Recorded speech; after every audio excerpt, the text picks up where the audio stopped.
this thing is going to finish us. I have told you I have a history of about 16 years. Being in hell with depression, trying to kill myself 3 times. And this year is the first time I started talking about this. I have a cousin here, Shadrach. You see that guy? That guy is my cousin. We were born the same year. And I have another cousin here, this Mo. Sisi ni watu ya rika moja. But hawana idea. Because I never told them. I want to show you the seriousness of depression. Tulikuwa na wao. I was born the same year with him. We grew up the same compound. But they did not have any idea what I was going through. Because I decided to hide it within myself. And this is what every depression victim does. You hide the reality within yourself. Until the last day now, you can't hide it anymore. It is either you write a suicide note, or you kill yourself, then we will find out that you are dead. Why? We start asking ourselves questions. Walikuwa na nani? What happened? Now, from there, we are going to live with speculations, but nobody will understand exactly why you killed yourself. Because hata unasikia alijiua, mama hakuchukua simu, alisaidi kujiua. That is not the whole story. There is something very serious behind this kukosa kuchukua simu.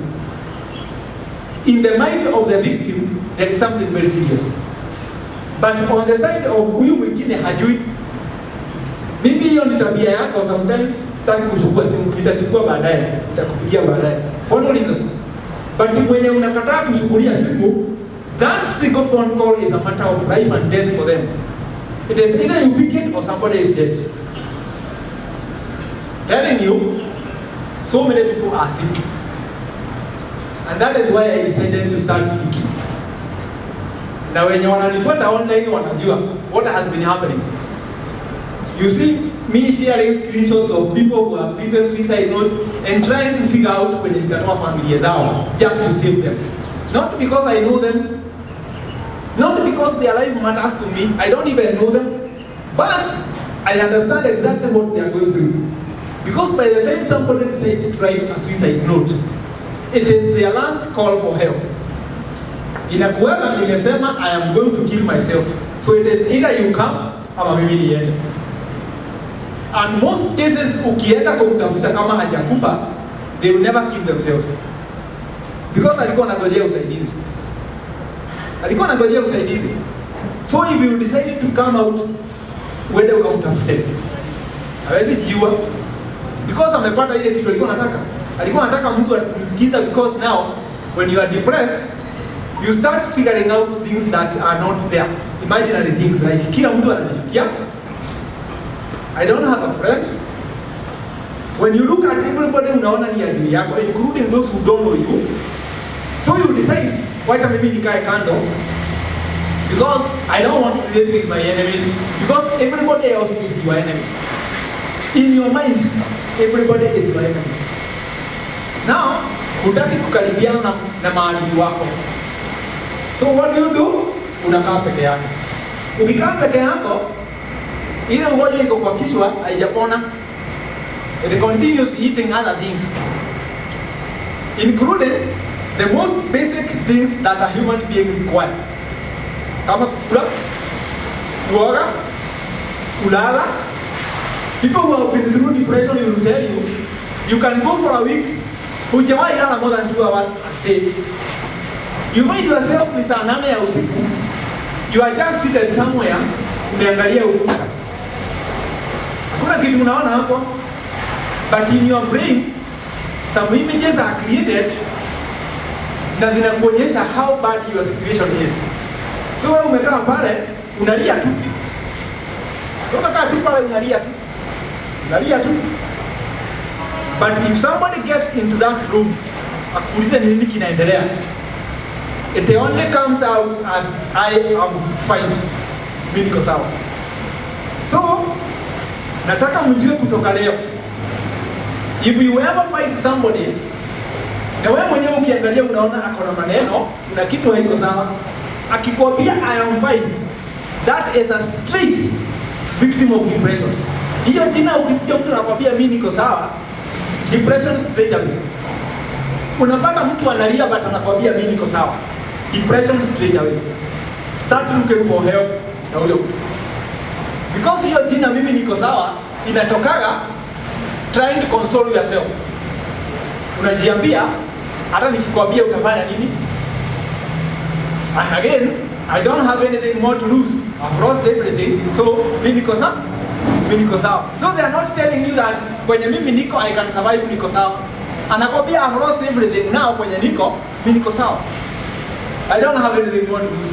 Because as human beings we live protecting what we have. So when you have lost everything, you don't have anything more to lose.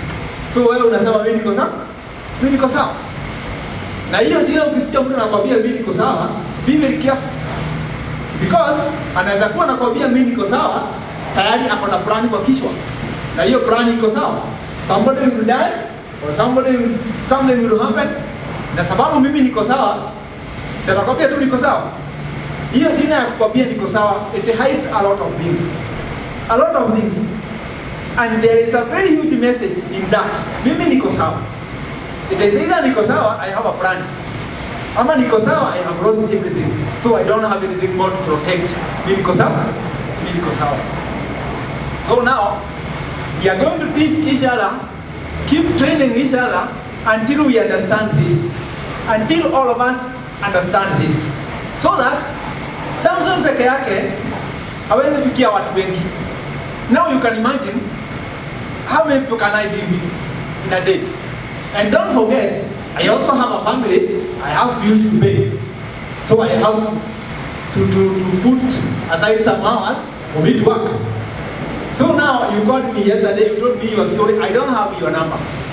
But we will save young. So when you call me after 3 days, you will say, Sasa, I will say, can I even remember what we discussed? And after you, I had another like 15 calls telling me the same stories. So many years kubuka. And that is why I decided, why don't we come together as a team? We form something that is legally acceptable. Somewhere, tunaweza keti na tuongee bila kuogopa. Somebody might come in and with it. Is it a gang? Is it a group of something that you're planning? No, no. Because now when you're doing things in this country, you must always protect yourself legally. Because you know what Kenya is right now. Because some of the mess that we are in right now, and I'm going to explain in details, the causes of depression in Kenya. One of them is people misusing the law. People who have influence misusing the law. I have dealt with so many cases. So many of them. And actually, not yesterday evening, yesterday was Friday. On Thursday, I had a very serious case of somebody who took advantage of a 15-year-old girl, made her pregnant, left her with a kid, and after 9 years of raising that kid, a kid is raising a kid for 9 years. The guy has come back now, he has money, he is using the police, and now he has taken away this kid.